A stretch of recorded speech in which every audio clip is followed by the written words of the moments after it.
When you're craving for an apple pie, yet know you won't be able to finish the whole pie, why not make this easy mug apple pie?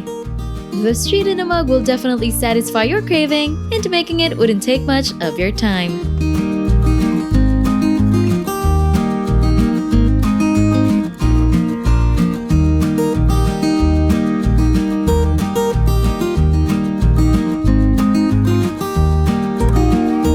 You would want to start by adding in some all-purpose flour, raw sugar, and baking powder to a bowl. Stir the ingredients together, then add in the apple sauce.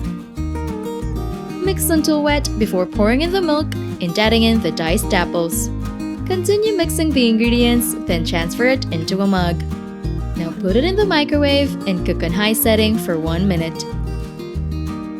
Once ready, top it with some streusel and sprinkle over some ground nutmeg.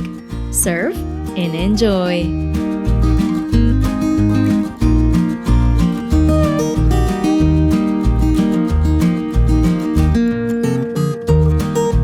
Don't forget to hit like, subscribe, and turn on that notification bell to catch more easy and tasty dishes to try at home.